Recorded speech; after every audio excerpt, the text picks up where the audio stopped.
morning student, it is video number 18 of chapter light reflection and refraction class 10th, and today we discuss most important topic, that is refractive index. So let's start.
चलिए हम start करते हैं आज का topic refractive index. Refractive index first of all सिर्फ एक number होता है, इसका कोई यूनिट नहीं होता है, और ये अलग अलग मीडियम के लिए अलग अलग होता है, डिफरेंट होता है। डिफरेंट मीडियम का ये डिफरेंट होता है। जैसे यहाँ पर ये मैंने कुछ मेंशन भी किया है, यहाँ मीडियम के नाम है और यहाँ पर उनका रिफ्रैक्टिव इंडेक्स लिखा है। मैंने शॉर्टकट में रिफ्रैक्टिव इंडेक्स को RI लिखा है यहाँ पर। तो जैसे वैक्यूम आपको सबको पता ही होगा, वैक्यूम क्या होता है? एब्सेंस ऑफ एयर, जहां एयर भी प्रेजेंट ना हो, कुछ भी ना हो, टोटली जीरो हो, कुछ भी प्रेजेंट ना हो, तो वो क्या होता है? वैक्यूम। ठीक है। जैसे मान लो मैं इस रूम में से मैं सब कुछ बाहर निकाल दूं, लेकिन फिर भी एयर तो प्रेजेंट होगी ना, तो वैक्यूम एक ऐसी जगह होती है जहां पर एयर भी प्रेजेंट नहीं होती है। Absence of air is called vacuum. तो जो वैक्यूम का रिफ्रैक्टिव इंडेक्स माना जाता है वो 1 माना जाता है। एयर का रिफ्रैक्टिव इंडेक्स होता है 1.00029, बट इसको हम अप्रोक्सीमेटली प्रैक्टिकली जब हम इस चैप्टर के न्यूमेरिकल करेंगे on the base of refractive index, तब भी हम एयर के रिफ्रैक्टिव इंडेक्स की वैल्यू को 1 ही लेंगे। तो याद रखना एग्जैक्टली वैल्यू तो रिफ्रैक्टिव इंडेक्स एयर की 1.00029 होती है, बट हम इसको प्रैक्टिकली हम 1 मान सकते हैं। वाटर की 1.33 होती है, ग्लास का 1.52 होता है, और डायमंड का रिफ्रैक्टिव इंडेक्स 2.42 होता है। तो आप एक चीज नोट कर रहे होंगे, वो ये कि ये सिर्फ एक नंबर है, इसका कोई भी यूनिट नहीं होता है कि मीटर सेकंड, मीटर पर second square, kilogram, kelvin, temperature, समझ में आ रहा है? ऐसा कोई यूनिट नहीं है इसका, सिर्फ ये एक नंबर होता है, और अलग अलग मीडियम के लिए ये अलग अलग होता है। अब ग्लास भी कई टाइप के होते हैं, तो अलग अलग टाइप के ग्लास का रिफ्रैक्टिव इंडेक्स भी अलग अलग होगा। यहाँ पर बहुत सारे मेंशन नहीं है। ऑयल होते हैं हमारे पास, ऑयल भी कई टाइप के होते हैं, पेट्रोल अलग होता है, डीजल अलग होता है, केरोसिन ऑयल अलग होता है। तो सबका अपना रिफ्रैक्टिव इंडेक्स होता है, जो आपकी एनसीईआरटी में एक टेबल में मेंशन भी है। तो आप उनमें से ये जरूर याद कर लेना, ये जो मैंने 4 यहाँ पर मेंशन किए हैं। चलो, अगर आपसे ये 4 या 5 भी नहीं लर्न होते, तो ये जरूर याद रखना कि सबसे कम रिफ्रैक्टिव इंडेक्स किसका होता है, वैक्यूम का और एयर का, और सबसे ज्यादा रिफ्रैक्टिव इंडेक्स किसका होता है, डायमंड का। कितना, 2.42। समझ में बात, ये जरूर आपको याद रखना है। नेक्स्ट अगर हम बात करें रिफ्रैक्टिव इंडेक्स का जो सिंबल होता है वो या तो एन होता है या म्यू होता है। ये आपको देखो यू बना हुआ नजर आ रहा होगा, बट मैं इसकी प्रोनाउंसिएशन यू नहीं बोल रहा हूं, मैं इसको म्यू बोल रहा हूं, म्यू म्यू म्यू, ठीक है। तो इसका नाम होता है म्यू, सिंबल होता है यू की तरह बना होता है। तो कई बुक इसको एन से लिख देती है, कई बुक इसको म्यू से लिख देती है, कोई फर्क नहीं पड़ता है, आप एक सिंबल यूज कर सकते हो कोई भी, ठीक है। तो अभी के लिए मैं इसको एन से रिप्रेजेंट कर देता हूं, ठीक है। तो इसका फॉर्मूला होता है C/V। क्या होता है, C/V। ये जो C है, ये C शायद आपको पहले सबको पता होगा, और नहीं पता है तो आप ध्यान से सुन लो। ये एक यूनिवर्सल कांस्टेंट है। कांस्टेंट मतलब जो कभी भी जिसकी कभी भी वैल्यू चेंज ना हो, और यूनिवर्सल मतलब यूनिवर्स में कहीं भी वैल्यू चेंज नहीं होगी। सी होती है speed of light in vacuum. Speed of light in vacuum, light जिस स्पीड से वैक्यूम में चलती है वो स्पीड होती है, उस स्पीड को हम सी से डिनोट करते हैं। देखो वैसे तो स्पीड को हम वी से डिनोट करते हैं, बट क्योंकि ये लाइट की स्पीड है और वैक्यूम में है और ये कांस्टेंट होती है, कभी भी चेंज नहीं होती है, इसलिए हमने इसका एक यूनिक सिंबल बना दिया सी। और जो इसकी एसआई सिस्टम के अंदर यूनिट ली जाती है वो ली जाती है मीटर पर सेकंड। तो 3 × 10⁸ मीटर पर सेकंड, ठीक है। ये आपको पेपर में गिवन भी हो सकती है, नहीं भी हो सकती है, जानबूझकर आपको ये किलोमीटर पर आवर में दी जा सकती है, तो आप याद रखोगे कि इसको मीटर पर सेकंड में चेंज करोगे, या इसकी वैल्यू याद रख लीजिए 3 × 10⁸ मीटर पर सेकंड, और ये हर कंडीशन में सेम रहने वाली है। और ये जो नीचे है ये v है, ये वेलोसिटी है, लाइट की ही वेलोसिटी है, लेकिन उस मीडियम में जिस मीडियम के रिफ्रैक्टिव इंडेक्स की बात हो रही है। बात समझ में आई आपको, मैंने क्या बताया, c भी क्या है, स्पीड ऑफ लाइट, v भी क्या है, स्पीड ऑफ लाइट, लेकिन कहां, ये जो स्पीड ऑफ लाइट है ये है वैक्यूम में, और ये है स्पीड ऑफ लाइट उस मीडियम में जिस मीडियम का रिफ्रैक्टिव इंडेक्स हम लिखने जा रहे हैं। तो हम चाहें तो इसको थोड़ा और सही कर, ठीक है, थोड़ा सा और एप्रोप्रिएट अगर लिखें तो इसके सबस्क्रिप्ट में m अगर लिख दें तो यहां भी m लिख देंगे, m फॉर मीडियम, जिस भी मीडियम की बात होगी उसी मीडियम में वेलोसिटी ले लेना, किसकी, लाइट की। जैसे मान लो आपने ग्लास लिया, मान लो आपने ग्लास का रिफ्रैक्टिव इंडेक्स लिया, तो ग्लास का रिफ्रैक्टिव इंडेक्स हो जाएगा velocity of light in vacuum upon velocity of light in glass. तो यहां पे आ जाएगा velocity of light in glass. मान लो आप वाटर ले रहे हो, तो यहां रिफ्रैक्टिव इंडेक्स ऑफ वाटर का फॉर्मूला बन जाएगा, डेफिनेशन बन जाएगी velocity of light in vacuum to the velocity of light in water. समझ में बात। तो जो भी मीन टू से आप जिस भी मीडियम का रिफ्रैक्टिव इंडेक्स लिखने जा रहे हो तो डिनोमिनेटर में वेलोसिटी ऑफ लाइट लेनी है उसी मीडियम में, यही डेफिनेशन में मेंशन है। Refractive index of a medium is defined as ratio, ratio है ना, numerator upon denominator, ratio of speed of light in vacuum to the speed of light in that medium. जिस medium की बात हो उसी medium की velocity लेनी है डिनोमिनेटर में और ऊपर लेनी है वेलोसिटी ऑफ लाइट वैक्यूम में। आई होप इतनी डिस्कशन के बाद ये अब आपको क्लियर होगा। और ये जो C है ये हमेशा कांस्टेंट होता है, ये क्या होता है, हमेशा कांस्टेंट। बात क्लियर हुई। अब यहां से एक बात और नोट करने वाली है, वो क्या, अब देखो C तो कांस्टेंट है, ठीक है, ये बीच में इक्वल है, ठीक है, ये जो n यहां लिखा हुआ है n फॉर रिफ्रैक्टिव इंडेक्स ये न्यूमरेटर में लिखा हुआ है, और ये जो v वेलोसिटी लिखी हुई है ये मीडियम में लिखी हुई है। तो इसका मतलब इन दोनों में रिलेशन क्या हुआ, रिवर्स रिलेशन हुआ, है ना। तो मैं इसको थोड़ा सा अगर सही करके लिखता हूं, ठीक है, तो देखो यहां से हम लिखें, ये आएगा n = C/V, ठीक है, ये हमारा फॉर्मूला बन गया। और यहां लिख देते हैं अगर जो मीडियम हम लेंगे तो वेलोसिटी ऑफ लाइट उसी मीडियम में लेनी है। तो यहां से एक बात निकल के आ गई कि n is inversely proportional to velocity, n is inversely proportional to velocity. Inversely proportional मतलब उल्टा, मतलब जिस मीडियम का रिफ्रैक्टिव इंडेक्स ज्यादा होगा उसके अंदर लाइट की वेलोसिटी कम होगी। बात ध्यान से सुनो, लाइन ध्यान से सुनो, मैं क्या बोल रहा हूं, जिस मीडियम का रिफ्रैक्टिव इंडेक्स ज्यादा होगा उस मीडियम में लाइट की वेलोसिटी कम होगी। बात समझ में आई आपको, उल्टा रिलेशन है ना, इनवर्स, मतलब ये ज्यादा होगा तो ये कम होगा, ये कम होगा तो ये ज्यादा होगा, ये हंसेगा तो ये रोएगा, ये रोएगा तो ये हंसेगा, उल्टा रिलेशन। मतलब अगर ये n किसी मीडियम का ज्यादा हुआ तो उसके अंदर स्पीड की लाइट कम होगी, और अगर ये किसी मीडियम का कम हुआ तो उसके अंदर लाइट की वेलोसिटी ज्यादा होगी। समझ में बात? तो अब इसी चीज को मैं यहां पर देख सकता हूं। मान लो आपके पास दो मीडियम है, एक है वैक्यूम और एक है डायमंड। तो क्वेश्चन आ जाएगा आपके पास, बताओ किसके अंदर, कौन से मीडियम के अंदर लाइट की वेलोसिटी ज्यादा होगी? किसके अंदर ज्यादा होगी? जिसका रिफ्रैक्टिव इंडेक्स कम होगा। 1 में से और 2.42 में से किसका कम है? 1 का।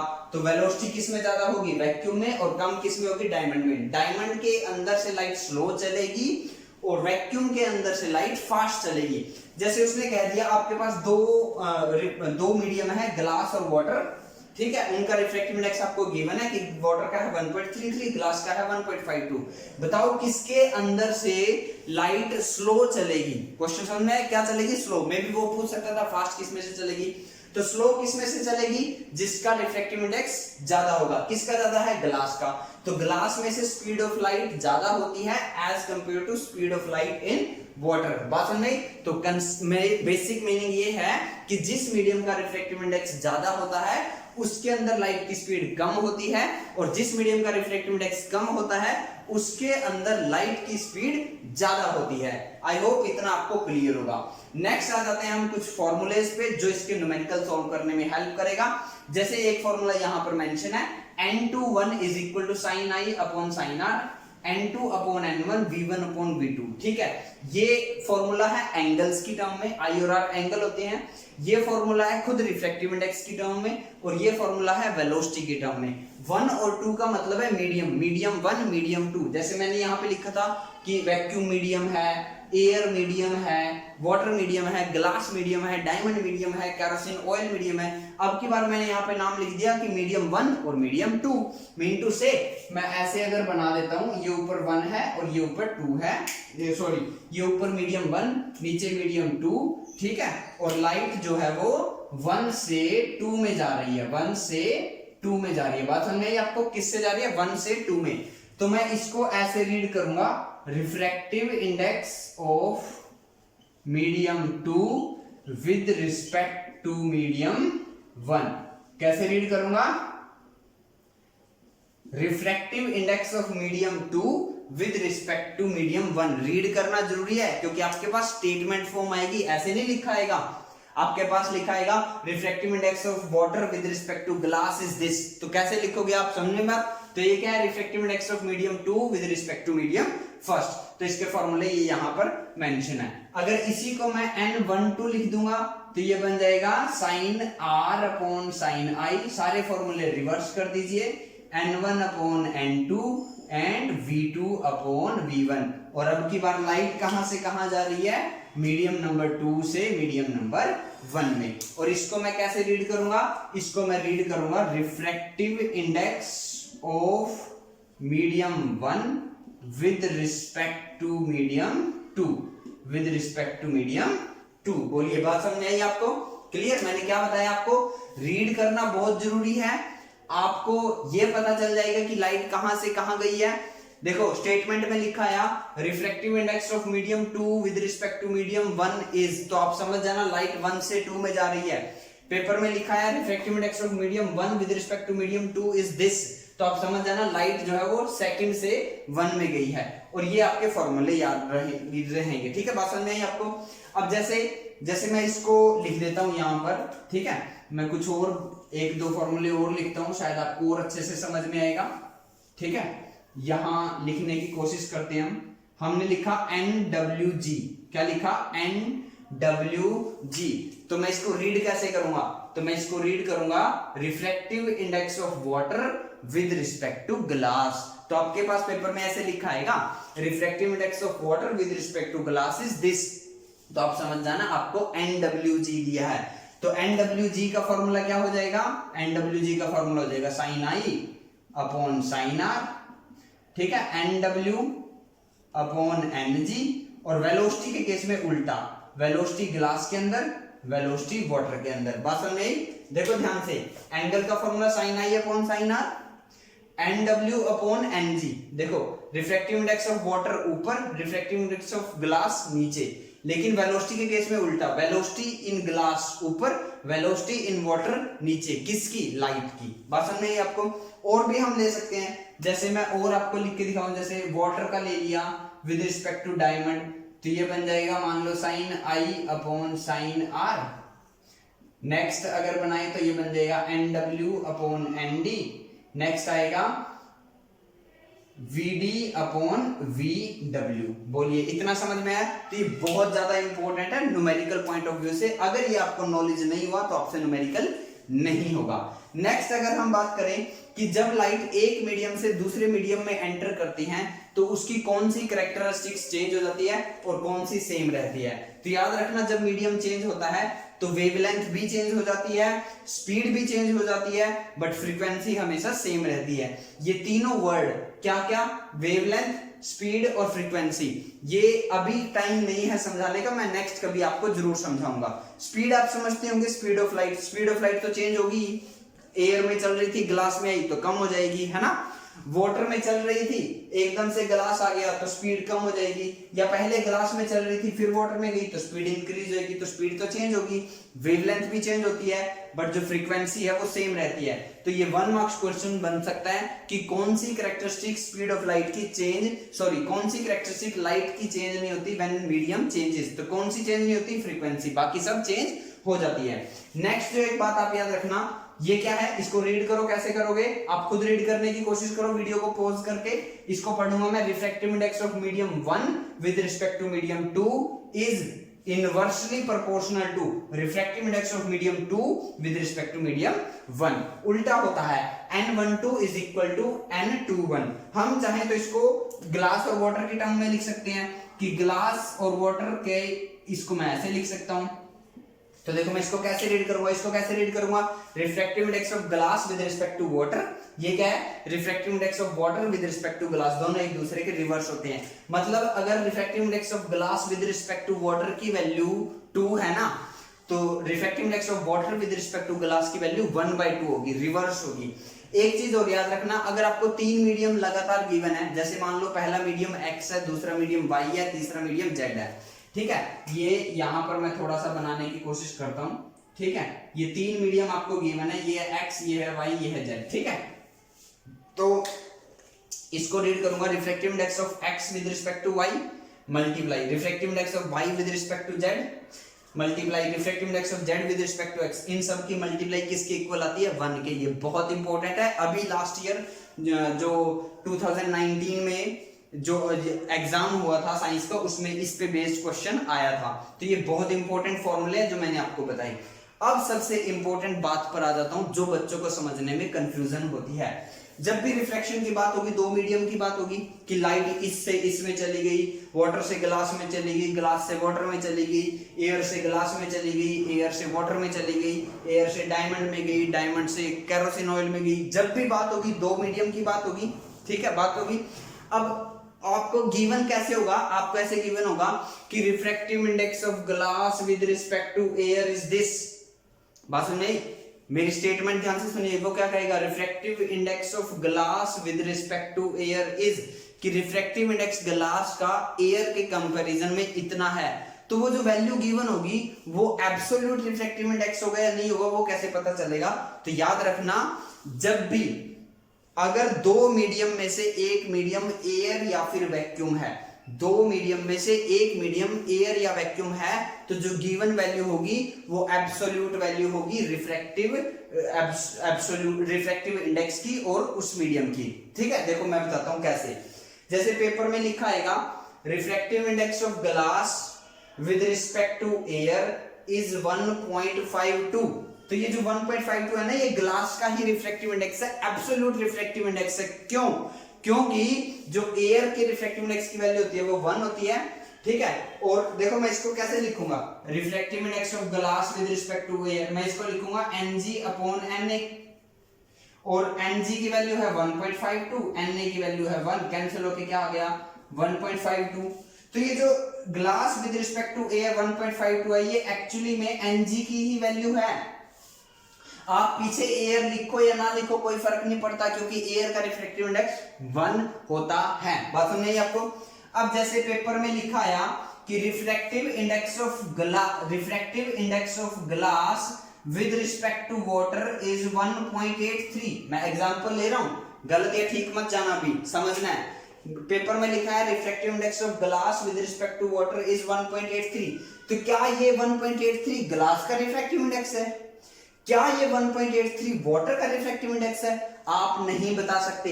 ना तो ये ग्लास का है ना ये वाटर का है, ये ग्लास का वाटर के साथ कंपैरिजन में है। समझ में बात? क्योंकि इसका फॉर्मूला होगा Ng/Nw, Ng/Nw। बात समझ में? तो मेरा जो टारगेट था, आपको पर्पस था बताने का, वो ये था कि जब दो मीडियम में से एक मीडियम एयर या वैक्यूम हो तो वो एक्चुअली में उसी मीडियम का रिफ्रैक्टिव इंडेक्स है एब्सोल्यूट। लेकिन अगर दोनों मीडियम अलग कुछ हो रहा है, एयर नहीं है, ग्लास और वाटर है, डायमंड और ग्लास है, ग्लास और केरोसिन ऑयल है, तो फिर वो एब्सोल्यूट रिफ्रैक्टिव इंडेक्स नहीं है। और यही जो बात है वो बच्चों को समझ में नहीं आती है। मैंने आपको एग्जांपल के साथ समझा भी दिया है, आपको नहीं समझ में आता तो वीडियो को दोबारा से देखो। देखो पेपर में लिखा है refractive index of glass with respect to air. आपको फॉर्मूला याद था, इसका फॉर्मूला होता है Ng/Na। Ng की वैल्यू 1.52, Na की वैल्यू 1। सोल्व किया 1.52।